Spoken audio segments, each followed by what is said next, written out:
Hello, Lavanton and I are here today to present the possible and various forms of receiving feedback, as well as defining the credibility of each resource.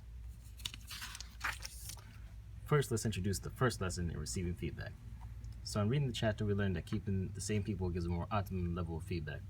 This is as opposed to different people who give non-consistent feedback because of their lack of knowledge when it comes to giving feedback on a consistent basis.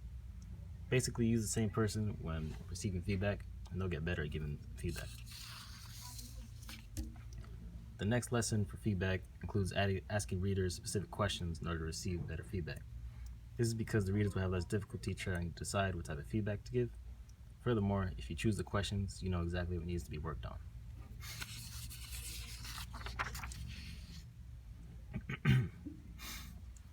So when short on time, it would be beneficial to give your reader a copy of your writing piece so that they can read this on their own. Then the next time you meet, they can give you the feedback you need to improve your writing. However, the disadvantage is that the reader might forget some of the feedback the next time they see you because it's not on demand, which in that case is more thorough.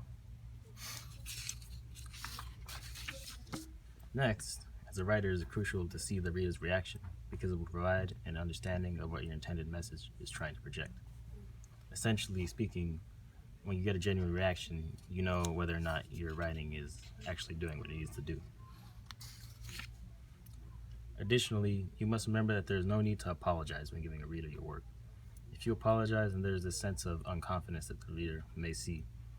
This leads to the reader feeling pity for you, and they may not want to say everything that they can about your writing piece. So never apologize, or else the reader will hold back on their feedback.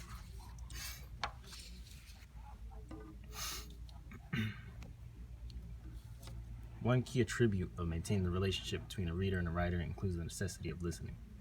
Just by listening, you can fully understand the point of view from the reader, which can tremendously influence your writing in a positive manner. If you can maintain that respect between you and the reader, then this relationship will not go to waste.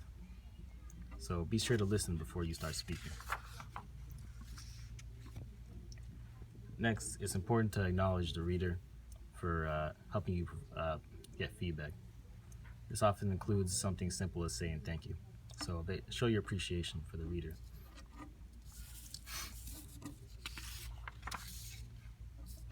Next, be sure not to argue when the reader is trying to say something.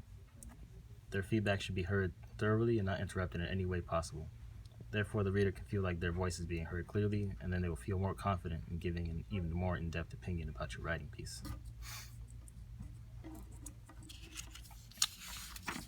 Lastly, Mr. Elwood says that the best way to improve your writing is to join and participate in writing groups. By participating, you will improve your writing through other people's feedback, which definitely helps. This also increases your social skills in giving feedback to other people. Thus, you will improve on both sides of the field, which will better you overall as a writer and a reader. Thank you for listening. This is Lavanton and Jaime signing out.